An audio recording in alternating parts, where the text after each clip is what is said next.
സ്ഥലമായിരിക്കും. 1.5 വർഷം ഇവിടെ ഉണ്ടായിരുന്നു. ബിസിനസ് തുടങ്ങിയ സമയത്ത് നമ്മുടെ ട്രാക്ടറിൻ്റെ ഡിസ്ട്രിബ്യൂഷൻ ഉണ്ടായിരുന്നു. അത് ഞാൻ ആദ്യമായിട്ട് എടുക്കുന്ന സ്ഥലം പാലക്കാടാണ്. അപ്പം ഇവിടെ അടുത്ത ഈ വിക്ടോറിയ കോളേജിൻ്റെ സൈഡിലായിരുന്നു നമ്മുടെ ട്രാക്ടറിൻ്റെ ഡിസ്ട്രിബ്യൂഷൻ. അതുകൊണ്ട് എനിക്ക് ഒരു നല്ല രീതിയിൽ അറിയാം പാലക്കാട്. ഏത് സ്ഥലത്ത് എന്ത് കച്ചവടം നടക്കും എന്നറിയാല്ലേ. പാലക്കാട് ട്രാക്ടർ തന്നെ പിടിക്കണം. അതാണ് യന്ത്രത്തിന്റെ ഒരു കുറവുണ്ടായിരുന്നു. ഞാനിവിടുന്ന് വയനാട്ടിലേക്ക് ട്രാക്ടർ ഓടിച്ചു പോയിട്ടുണ്ട്.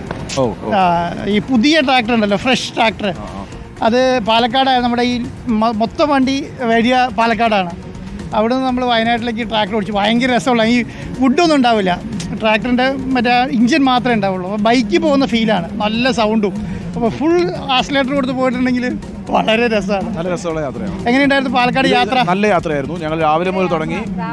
എത്ര ആൾക്കാരാ വന്ന് കയറി ഒരുപാട് നേതാക്കളെ ആയിട്ട് സംസാരിക്കാൻ കഴിഞ്ഞു. എനിക്കൊന്ന് പ്രേക്ഷകർക്കൊക്കെ അത് ഗുണം ചെയ്യുമെന്ന് തോന്നുന്നു. കാരണം വെച്ചാൽ എല്ലാ രാഷ്ട്രീയ പാർട്ടികളുടെയും നേതാക്കളെ കൃത്യമായി കൊണ്ടുവന്നിരുത്തി പാലക്കാട്ടെ രാഷ്ട്രീയം എന്താണ് എന്ന് ചർച്ച ചെയ്യാൻ കഴിഞ്ഞിട്ടുണ്ട്. അപ്പോൾ ആ രാഷ്ട്രീയത്തെക്കുറിച്ച് ഓരോരുത്തരും ഓരോ അവകാശവാദങ്ങൾ പറയും. ആ അവകാശവാദങ്ങളിൽ നിന്ന് നമ്മുടെ ഒരു അനാലിസിസ് നടത്തി ഒരു തീരുമാനത്തിലെത്തുമല്ലോ. അത് വൈകുന്നേരം അതിന്ന് വൈകുന്നേരം 7 മണി മുതൽ 10 മണി വരെ നീണ്ടു നിൽക്കുന്ന ഡിബേറ്റിൽ നമ്മൾ ആ ജനങ്ങളോട് പറയുകയും ചെയ്യും. എന്താണ് നമ്മൾ കണ്ടത്, എന്താണ് നമുക്ക് ബോധ്യപ്പെട്ടത്, എന്തൊക്കെ സംഭവിക്കാനുള്ള സാധ്യതകളുണ്ട്. അപ്പോൾ അതാണ് നമ്മൾ ഇന്നത്തെ. ഞാൻ ഈ വയനാട്ടിൽ നിന്ന് വരുന്ന വഴിയായിരുന്നല്ലോ. അപ്പം ഞാനിങ്ങനെ മൊബൈലിൽ കണ്ടുകൊണ്ടിരിക്കുകയാണ്. കമൻറ്റ് ഗംഭീര കമൻറ്റാണ്. അപ്പോൾ ഞാൻ ആലോചിച്ചു, സാധാരണ നമ്മൾ കൂടുതൽ കമൻറ്റാണല്ലോ വായിക്കുന്നത്. ഇപ്രാവശ്യം അങ്ങനെ കാര്യമായിട്ട് കമൻറ്റ് വായിച്ചിട്ടില്ല. അതുകൊണ്ട് എന്താ കമൻറ്റ് വായിക്കാത്തതെന്ന് ചോദിച്ചിട്ട് ഇട്ടിട്ട് പിന്നെയും കമൻറ്റ് അടിക്കുക. നമ്മുടെ ഓൺലൈനിൽ സൂര്യ വായിക്കുന്നുണ്ടായിരുന്നു. പക്ഷെ നന്നായി പോയി തോന്നുന്നുണ്ട്. നന്നായി പോയിക്കൊണ്ടിരിക്കുന്നു. പ്രതിസന്ധി എന്താണെന്നറിയോ, നമ്മൾ ഈ കോർണർ മീറ്റിങ്ങിനായിട്ട് ഇറങ്ങുന്നില്ലല്ലോ. ബസ്സിൽ നിന്ന് ഇറങ്ങാൻ സമയം കിട്ടണ്ടേ. അപ്പോൾ ഇറങ്ങുന്നില്ലേ, എപ്പോ അവിടെ എത്തും, എപ്പോ ഇവിടെ എത്തും എന്ന് ചോദിച്ചിട്ട് ഇങ്ങനെ ആളുകൾ വിളിച്ചോണ്ടിരിക്കുക. രാഷ്ട്രീയ പാർട്ടികളുടെ അല്ലേ പല നേതാക്കൾ വിളിക്കുന്നു. എല്ലാ നേതാക്കളും വിളിക്കുകയാണ്. അപ്പോൾ നമ്മൾ വല്ലാതെ ബുദ്ധിമുട്ടി. ശരിക്കും പറഞ്ഞിട്ടുണ്ടെങ്കിൽ നമ്മൾ സ്ഥാനാർത്ഥി പോകുമ്പോഴാണല്ലോ സ്വീകരിക്കാൻ വേണ്ടി ആൾ നിൽക്കുക.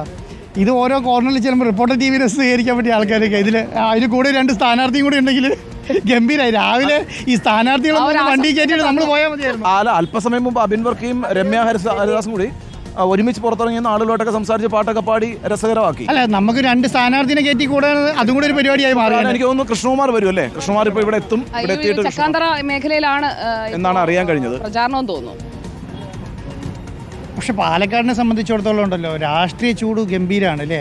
ഭയങ്കര അടുത്ത കാലത്ത് നടന്ന രാഷ്ട്രീയ ചൂടിലെ ഏറ്റവും നല്ല രാഷ്ട്രീയ ചൂടുള്ള സ്ഥലം പാലക്കാടാണ്. അതെ.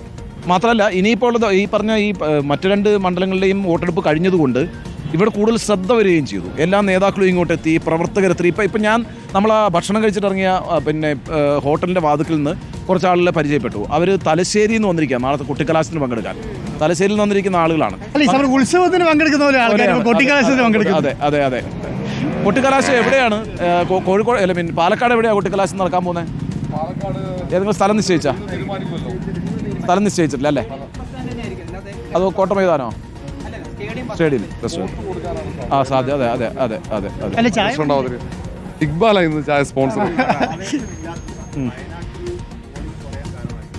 വയനാട് വയനാട് ഈ പറഞ്ഞ കോൺഗ്രസ് ഇതൊരു ടേക്കൺ ഫോർ ഗ്രാൻഡഡ് ആക്കി എടുത്തു. കാരണം വെച്ചാൽ പ്രിയങ്ക ഗാന്ധി മത്സരിക്കുന്നതുകൊണ്ട് ആളുകൾ സ്വാഭാവികമായിട്ട് വന്നിറങ്ങി വോട്ട് ചെയ്യും എന്ന് വിചാരിച്ചു. നമ്മളന്ന് കണ്ടപ്പം അവർ ഈ റാലിക്ക് വലിയ രീതിയിൽ ആളുകളെ സംഘടിപ്പിച്ചു. പക്ഷേ ഈ പറയുന്ന അവിടേക്കാണ് ഈ സംഘടനാ പ്രവർത്തനത്തിന്റെ പ്രശ്നം. എന്താ ഉണ്ണി സാറേ, നമ്മളിപ്പം വോട്ട് ചെയ്യാൻ പോയ സമയത്ത് ഞാൻ വൈകുന്നേരം 5:50 ആയപ്പോഴാണ് പോയത്. അപ്പോൾ വൈകുന്നേരത്തെ ഒരു ലൈൻ എത്ര ഉണ്ടാവും? ഒരു മനുഷ്യനില്ല. ഇങ്ങനെ ഞാനൊരു വോട്ട് ചെയ്യാൻ പോയിട്ടില്ല. കാരണം ഒരു മനുഷ്യൻ പോലീസ് സ്റ്റേഷനിലില്ല, ഒരാളങ്ങനെ ഒരു ബഹളമില്ല. ഈ പറയുന്ന ബൂത്ത് വളരെ കുറവാണ്. കാരണം ഒരു 3 വഴികളുണ്ട്. ഈ സാധാരണ 3 വഴികളിലും ബൂത്ത് ഇടാറുണ്ട്. ഇപ്പം ഒരു പോലീസ് സ്റ്റേഷന് ഒരു ബൂത്തേ ഉള്ളൂ ആകെ. അതിൽ 2-3 ആൾക്കാരുണ്ട്. രാഷ്ട്രീയ പ്രവർത്തകർക്ക് വരെ അത്ര ഇൻട്രസ്റ്റ് ഉണ്ടായിരുന്നില്ല പ്രാവശ്യം വയനാട്ടിലേക്ക്. പോയ ആൾക്കാരെയൊക്കെ എത്തിക്കാനുള്ള സംവിധാനം ഒന്നും ചെയ്തിട്ടേ ഇല്ല രാഷ്ട്രീയ പാർട്ടി. പക്ഷെ ചേലക്കര നേരെ വിപരീതമായിരുന്നു. ചേലക്കരയിൽ നിന്ന് അത് കോൺഗ്രസ് നന്നായി ചെയ്തു അല്ലേ. രമ്യ ഹരിദാസിന്റെ പിന്നെ പടമുള്ള ട്രോളിയൊക്കെ ആയിട്ടാണ്. അല്ല മാത്രമല്ല അത് നേരത്തെ തന്നെ ഇപ്പം ഇവിടെ ആയാലും പിന്നെ ചേലക്കരയിലായാലും KPCC വളരെ നേരത്തെ തന്നെ ചുമതല കൊടുത്തിരുന്നു. അത് ഒന്നല്ല 3 മാസമായിട്ട് അവിടെ 2 ഇടങ്ങളിൽ 2 KPCC ഭാരവാഹികൾ പ്രവർത്തനം നടത്തി. അതിൻ്റെ ഒരു റിസൾട്ട് സ്വാഭാവിക. പക്ഷെ മാത്രമല്ല ഇവിടെ ചിലപ്പോൾ പോളിംഗ് ശതമാനം കൂടാൻ സാധ്യതയുണ്ട്. കാരണം 3 പാർട്ടികളുടെയും പ്രവർത്തകർ 6 തവണയൊക്കെയാണ് ഗൃഹസമ്പർക്കം നടത്തിയത്. പലവട്ടമായിട്ട് ഇങ്ങനെ വയനാട്ടിൽ ഒരു പ്രശ്നം എന്താ പറയുക, ഈ മലയോര മേഖലയായതുകൊണ്ട് നമ്മുടെ ഒരു യങ്സ്റ്റേഴ്സ് ഒന്നും വയനാട്ടിലില്ല. ഇപ്പോൾ സാധാരണ ഇലക്ഷൻ്റെ ഒരു ക്യാമ്പയിൻ സമയത്ത് വരലാണ്. ഇപ്രാവശ്യം എന്ത് സംഭവിച്ചത്, ഇതൊരു ബൈ ഇലക്ഷൻ ആയതുകൊണ്ട് യങ്സ്റ്റേഴ്സ് വളരെ കുറവാണ്. കുറേ പേര് വിദേശത്താണ്. അപ്പോൾ കാൽക്കുലേഷൻ ചെയ്ത് എടുത്തു നോക്കുമ്പോൾ 20% യങ്സ്റ്റേഴ്സ് വിദേശത്തോ അല്ലെങ്കിൽ ഔട്ട് ഓഫ് സ്റ്റേറ്റോ ആണ്, കേരളത്തിലില്ല. അപ്പോൾ അതുകൊണ്ട് മലയോര മേഖല ആയതുകൊണ്ട് ക്രിസ്ത്യൻ വിഭാഗത്തിൻ്റെയും അതുപോലെ തന്നെ ഈ മുസ്ലിം വിഭാഗത്തിൻ്റെയൊക്കെ 80% ആൾക്കാർ പിള്ളേർ ഈ പറഞ്ഞ യങ്സ്റ്റേഴ്സ് പുറത്താണ്. അതുകൊണ്ട് അവരൊന്നും ഈ വോട്ട് ചെയ്യാനേ വന്നിട്ടില്ല. കാരണം അതൊരു ഇൻട്രസ്റ്റ് ആയിട്ട് അവർ കണ്ടിട്ടില്ല. ഇല്ല. പിന്നെ വേറെ പ്രശ്നമുണ്ട് കേട്ടോ, ഈ കോൺഗ്രസിന്റെ സംഘടനാ പ്രവർത്തനം പാലക്കാടും ചേലക്കരയിലും മികച്ചതായിരുന്നു നമ്മൾ പറയേണ്ടി വരുന്നത് എന്തുകൊണ്ടാണെന്നറിയാമോ?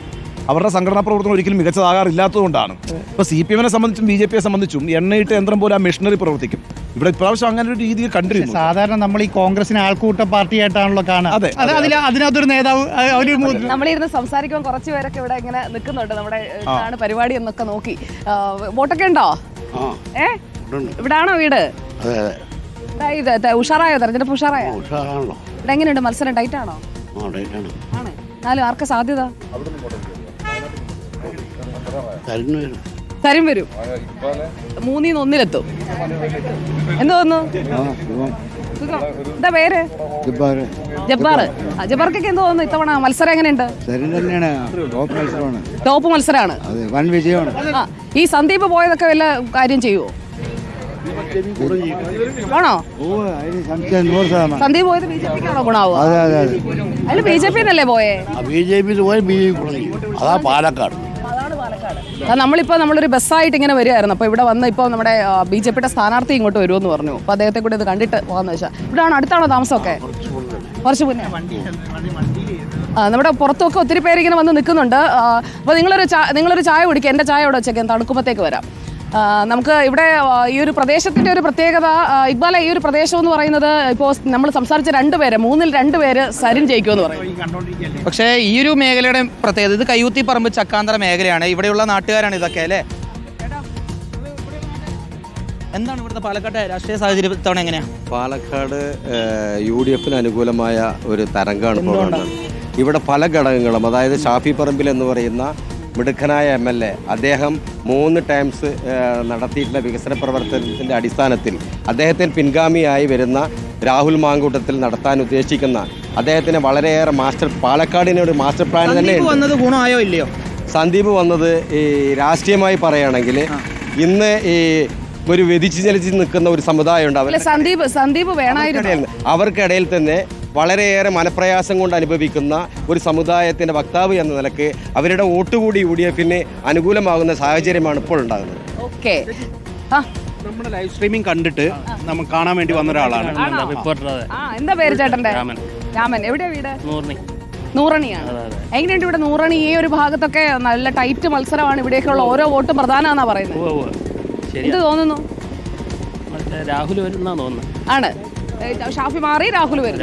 മാറ്റത്തിന് വേറെ മാറ്റത്തിന് സാധ്യത പ്രസക്തിയില്ല. അപ്പോ ഇത് നൂറണിയിലാണ് ചേട്ടൻ. ഇവിടെയാണോ വീട്? വലിയങ്ങാടി. മത്സരം ടൈറ്റ് ആണോ? രാഹുൽ വരും. അപ്പോൾ ടൈറ്റ് മത്സരമാണെന്ന് പറയുന്നു. അപ്പോൾ നമ്മുടെ സ്ഥാനാർത്ഥി ഇവിടെ എത്തിയിട്ടുണ്ട്. സ്ഥാനാർത്ഥിയെ കൂടി നമുക്ക് വിളിക്കണം. ദീപക് മലയമ്മയുടെ സ്ഥാനാർത്ഥിയെ കൊണ്ട് ഇങ്ങോട്ടേക്ക് ക്രോസ് ചെയ്ത് വരാൻ പോവാണ്. നമുക്ക് സ്ഥാനാർത്ഥിക്ക് കൂടെ ഒരു ചായ കൊടുക്കാം അല്ലേ ഇക്ബാലെ? ചായ റെഡിയാണോ? ചായ റെഡിയാണ്. സ്ഥാനാർത്ഥി വന്ന് നമ്മൾ നേരെ ചർച്ചയിലേക്ക് കടക്കും.